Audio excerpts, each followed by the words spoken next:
Okay, we're ready. I'm very nervous about this lipstick.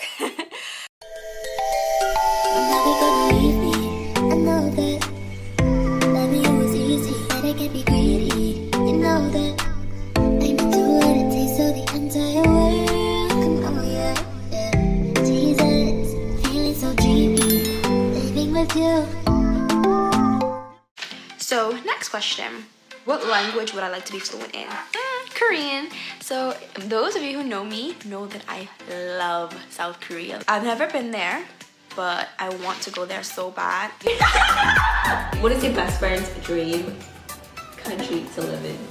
London. Yeah. What is my dream place that I would like to visit? South Korea.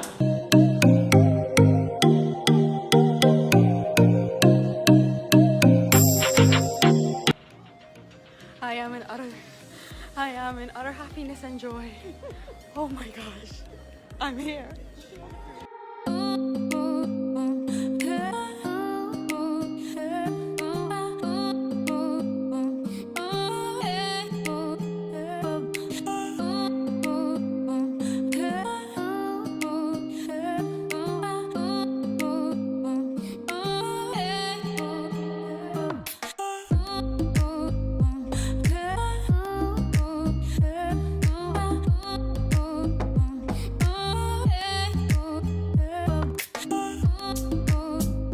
Hey guys, welcome back to my channel. If you're new here, my name is Jazmin and I'm just another girl striving to know Jesus, and this channel is all about that journey. So this video is really essentially just a story time, but when I was reflecting on the story, I realized there's just so many like testimony moments, and so I'm gonna say the story, you take from it whatever will bless you.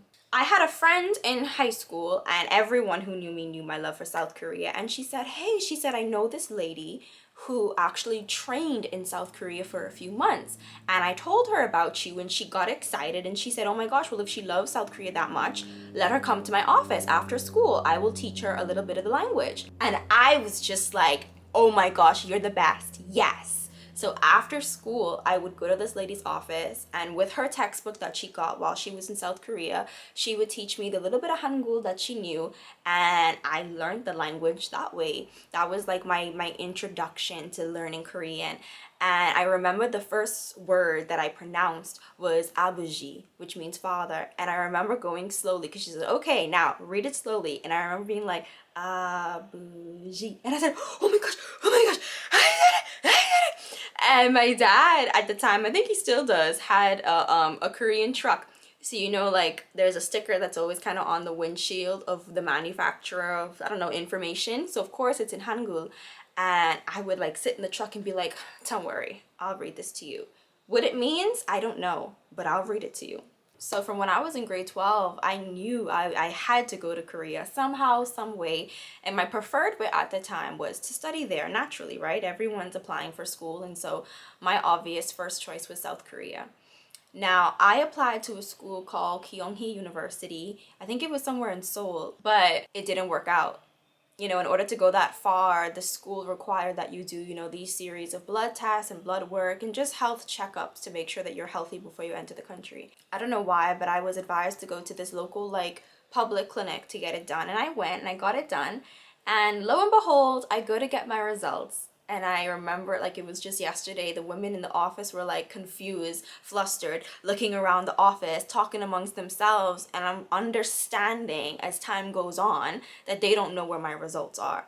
And so one lady comes to me and she says, we're sorry, honey, but we can't find your results. Are you sure you took the test? And I'm like, yeah, I came here, I was on the line, I went in the back office, like I took the test. So like, well, we can't find your results. So I was just like, okay, miss. I said, can I just take their test again? She said, yeah, sure. I was like, I looked, you know, you look left, you look right, then you look back to the person, and I'm like, well, can I take it now? And she goes, oh no, we're about to close. And I remember walking out of that office. If I'm honest with you, I was disappointed, but I know that in my life, there's no such thing as coincidence. Like in my walk with God, there is no such thing as coincidence. And so I had a peace about it because I said, well, God, maybe this is just not it. I took it as God saying no. And if I'm honest with you, here's just the first testimony. Sometimes the plan that you think would be the best for you really isn't. And sometimes the plan that you think wouldn't be the best for you really is. Coming down towards graduation, that same lady was sending me scholarship opportunities all over Asia. She sent me the scholarship link, and it was to the school that I ended up going to. And honestly, when I clicked it, I just casually looked over it. And the only thing that got my mind, that got my attention, was the scholarship amount. That it was like 75% to 100% coverage. And I was just like, And I, researched the school. It was a great school, well respected. And so I said, yeah, I think this is a good idea. I remember it got serious for me when I found out that you couldn't submit anything online. You had to submit the application physically to South Korea. And the cost was like $70 or $75. And at the time, I needed that $70 or $75. So I remember going to the mailroom and I prayed and I said, God, I know you're good for the $75.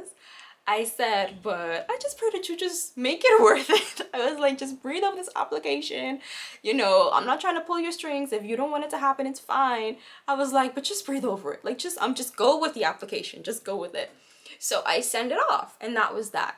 So I come home, and the next part of the application process is the interview. And I was so nervous for this interview. Also insecure and also feeling inadequate. And here's why.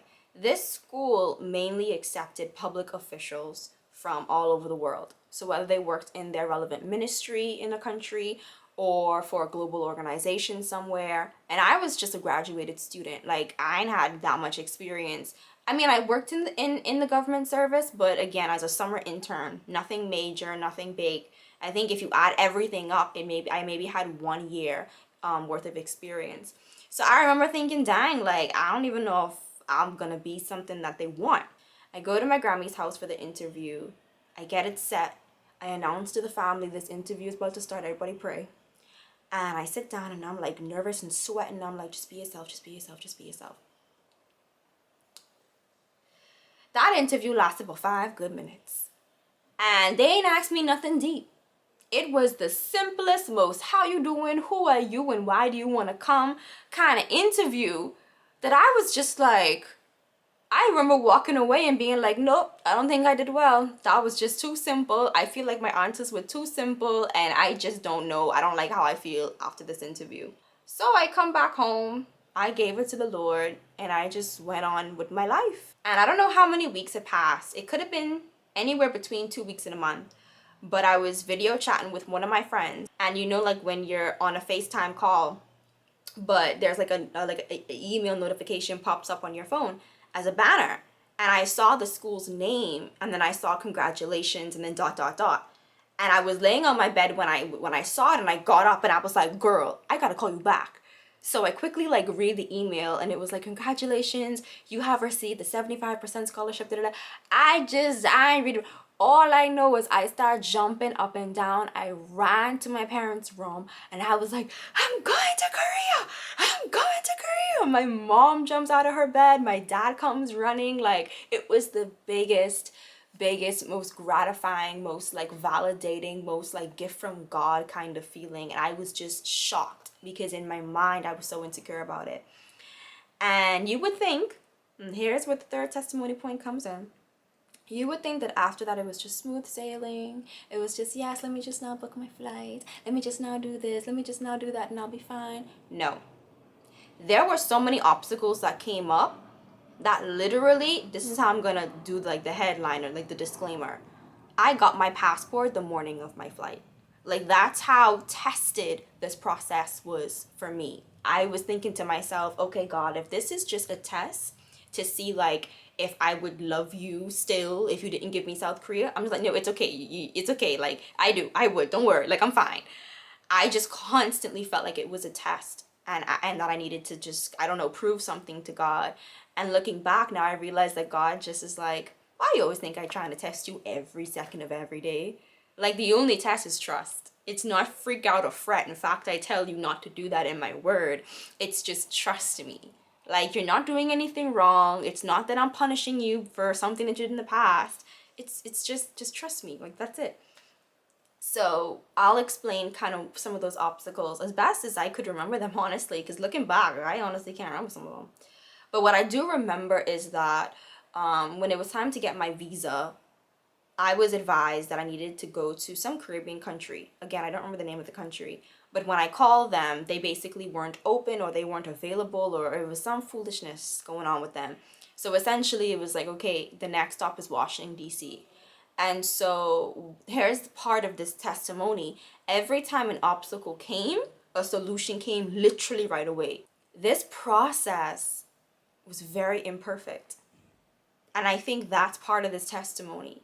That sometimes the things that God gives you, I would honestly say all the time, they're gonna be imperfect. Just because it's your heart's desire, just because it's a good gift from God, doesn't mean it's not gonna have some imperfection about it. The solution to that now was that I was able to get my visa done in the embassy in Washington.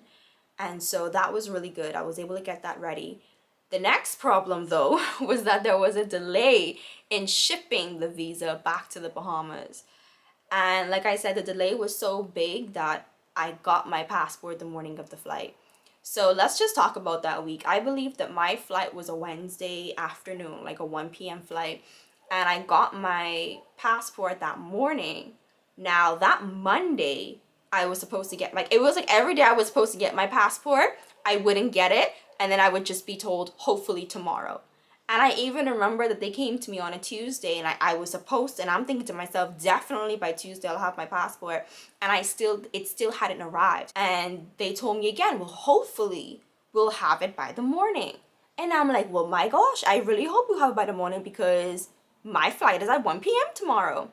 So sure enough, in the morning, let me tell you, that night before that flight, talk about going to bed with uncertainty. I was sitting up there perplexed. I was like, listen, this is too much for me. Like, the flight is booked, the accommodation is booked, the school is good, but why is it that I don't have my passport in my hands? So the next morning, I can't remember if I called, I probably did, but somehow I was got on the phone with the people here, and they said, yes, we have it, you can come. Listen, I drove straight there. I said, I don't want no foolishness. I hope the visa is fine. I'm praying over the visa. I'm like, I hope there's no like need, you know, like if they spell something wrong and then you gotta send it back. I'm like, please God, let there be no issues. She gives it to me and she says, okay, look over it. And I'm opening it like, Lord, Lord, Lord, Lord, Lord, Lord. And then I start to glance and I'm like, oh, everything's actually good. I took that like someone just give me some hidden treasure. I shut it in my purse and I ran in my car. And I was like, oh, we have it, like we're good. I remember driving away and just thanking God and praising God and looking at my visa and being like, oh my gosh, it says South Korea on it. Like, it says South Korea on it. To this day, that just makes me smile. And I remember telling God, I said, God, I always knew you would do your will through me. That was never a doubt. I said, but I did not expect that in doing so, you would give me my heart's desires. That in preparing me for whatever it is you have for me, you saw it fit and good to give me my heart's desires. That He is capable of giving you your heart's desires. And it's just because I could have got my master's anywhere. He could have just made it work anywhere. It didn't matter, right? But He did it in South Korea, the place that was just, I just love it, right? So my encouragement to you after this video is, 1, submit your plans to God. 2, trust that when you walk with God, there is no such thing as coincidence. That the no is good just as much as the yes is good from Him. 3 is, know that even the things that God gives you will be imperfect. So don't get so caught up in the bad or the negative elements to it that you forget that this is a good gift from God. And that could be a relationship you have. That could be a friendship. That could be a job. Yep, that could be school. Sometimes we forget. That could be a country. Some of you may be living in the place where you prayed to be in, but whatever circumstance you're going through, it's making this place feel like less of a testimony and a blessing from God, when really it was what you prayed for. Like, that you are fully loved is a real thing with God. So that's my story, guys. I will see you in my next video. I got a couple things lined up, so stay tuned. Bye.